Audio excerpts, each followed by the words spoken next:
우리가 그리스도인 은혜를 활용하게 되면 우리는 하나님을 위한 우리의 사업에 있어서 강하게 된다. 우리는 진리를 분명히 식별하게 된다. 우리의 믿음은 자라나게 되고 우리는 더욱 큰 힘으로 기도하게 된다. 하나님의 성령은 우리의 마음을 감동시키고 우리는 그분의 거룩한 감동에 반응하게 된다. 우리가 다른 사람들을 위하여 이기심 없는 봉사에 우리 자신을 바치게 되면 우리는 가장 분명히 우리의 구원을 이루고 있는 것이다. 은혜 안에서 자라나는 유일의 길은 그리스도께서 우리로 하도록 요구하신 일을 하는 것이다. 우리는 할 수 있는 대로 다른 사람들을 도와줄 필요가 있다. 왜냐하면 다른 사람들을 돕는 것이 영적 훈련이기 때문이다. 운동을 함으로써 몸이 튼튼해진다. 우리의 그리스도인 생애를 튼튼하게 유지하기를 원하면 우리는 일을 해야 한다. 우리가 하나님의 축복을 받기만 하고 아무것도 하지 않으면 우리의 그리스도인 생애는 건전하거나 강하게 되지 못할 것이다. 주지 않고 받기만 하는 것은 먹기만 하고 일하지 않으면서 살고자 하는 것과 같다. 팔과 다리를 사용하지 않는 사람은 미구에 그 팔다리를 움직일 힘을 잃어버리게 된다. 하나님께서 주시는 힘을 사용하지 않는 그리스도인은 더 이상 그리스도 안에서 자라나지 못한다. 그런 사람은 이미 가지고 있는 힘마저 잃어버리게 된다. 그리스도께서는 인간을 구원하기 위하여 당신의 교회를 이용하신다. 교회의 사명은 예수님과 그분의 사랑에 대한 이야기를 세상에 전하는 것이다.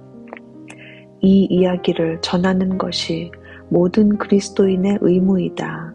모든 사람은 이 일을 할 수 있는 역량껏 해야 한다. 하나님의 사랑이 우리에게 알려졌기 때문에 우리는 그분을 알지 못하는 사람들에게 그것을 전해주어야 할 빚을 지고 있다. 하나님께서 우리에게 빛을 주셨다. 그러나 그것은 우리 자신만을 위해서 주신 것이 아니다. 우리는 그것을 다른 사람에게 전해주어야 한다.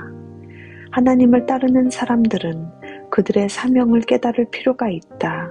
오늘날 타국에서 예수님에 대한 이야기를 전하는 사람이 한 사람 있는 곳에 사실은 수천 명의 사람들이 있어야 한다. 만일 우리가 직접 갈 수 없다면 우리는 이 일을 위하여 기도할 수 있고 자금을 보내줌으로써 우리의 사랑을 나타낼 수도 있다. 그리스도교를 믿는 나라들 안에서까지 다른 사람들을 위한 일들이 훨씬 많이 이루어져야 한다. 그리스도를 위한 모든 일들은 반드시 멀리 떨어져 있는 나라에서만 이루어지는 것이 아니다. 우리의 사명은 바로 가정 안에 있을 수도 있다. 우리는 그분을 위하여 가정에서, 교회에서, 이웃에서 일할 수 있다. 우리는 친구들 사이에서 그리고 우리가 하는 사업과 관련된 사람들을 대상으로 일할 수 있다. 우리 구주께서는 지상 생애의 대부분을 나사렛의 목공소에서 일하며 보내셨다. 그분께서 하나님의 아들이심을 알지 못하는 이웃 사람들과 이야기하며 걸어 다니실 때 천사들이 그분과 함께 있었다. 예수님께서는 병자들을 고치실 때와 마찬가지로 목공소에서 일하시는 동안에도 아버지 하나님의 사업을 충실히 이행하고 계셨다. 목수로서 일하는 것은 갈릴리의 격렬한 파도를 잔잔케 하는 것과 마찬가지로 그분의 의무였다. 우리 역시 우리의 비천한 의무를 이행하고 있는 동안 여전히 예수님과 함께 일할 수 있다. 우리는 어디에 있든지 그분과 함께 동행할 수 있다. 사도 바울은 형제들아 각각 부르심을 받은 그대로 하나님과 함께 거하라고 기록했다. 우리는 하나님께 영광을 돌리는 방향으로 매일의 업무를 성실하게 이행할 수 있다.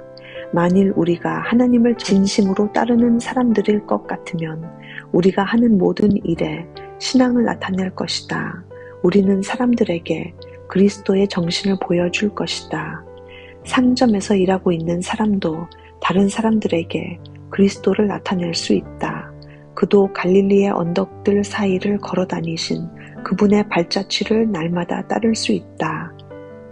그리스도인은 하나같이 다른 사람들이 그를 통하여 그리스도를 보고 창조주시며 구주이신 그분께 영광을 돌리게끔 일해야 한다.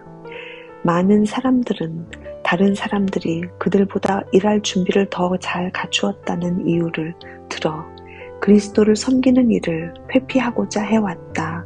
어떤 사람들은 특정한 일을 하도록 수련을 쌓은 자들만이 하나님께 봉사하도록 요구당하고 있다고 생각한다. 그들은 그 사업과 보상에 참여하도록 부름을 받고 있지 않다고 생각한다. 그러나 이것은 예수님께서 말씀하신 이야기 속에 나타난 방법이 아니다. 그분께서는 주인이 종들을 불러 각각 일들을 주었다고 말씀하셨다. 우리는 사랑의 마음으로 매일의 비천한 의무들을 마치 주께 하듯 하고 사람에게 하듯 하지 않을 수도 있다. 하나님의 사랑이 우리 마음속에 있으면 우리의 생활에 나타나게 된다. 그리스도의 사랑의 부드러운 감화력은 우리 주위에서 다른 사람들을 고상하게 해주고 축복해 줄 것이다. 우리는 하나님을 위해 일할 어떤 중요한 시기를 기다려서는 안 된다. 우리는 보다 큰 일을 일할 수 있을 때까지 기다릴 필요가 없다. 우리는 다른 사람들이 우리를 어떻게 생각할 것인가에 대해 염려해서는 안 된다. 우리의 일상생활은 우리의 믿음이 순결하고 진실하다는 것을 보여주어야 한다. 만일 사람들이 우리가 그들을 도와주기를 원한다는 것을 알게 되면 우리의 사업은 잃어버린 바 되지 않을 것이다. 예수님의 제자 중 가장 비천하고 가련한 사람도 다른 사람들에게 축복이 될 수 있다. 그들은 그들이 누군가를 돕고 있다는 사실을 모를 수도 있다. 그러나 그들의 생애는 흘러나와 계속 불어나는 축복의 물결이 될 수 있다. 그들은 하늘에 이르기 전에는 그들이 어느 정도의 선을 이루었는지 결코 알지 못할 수도 있다. 하나님께서는 성공에 관하여 염려하기를 바라지 않으신다. 그들이 어떤 큰 일을 하고 있다는 것을 느끼거나 깨달을 필요가 없다. 만일 그들이 하나님께서 그들에게 맡겨주신 일을 조용히 그리고 성실하게 할 것 같으면 그들의 생애는 결코 헛되지 않을 것이다. 하나님을 위하여 일하는 사람들은 더욱더 그리스도처럼 될 것이다. 왜냐하면 그들은 그분과 함께 일하는 일꾼들이기 때문이다. 그들은 또한 더욱 고상한 사업과 내세의 생애의 기쁨을 위하여 준비하고 있다.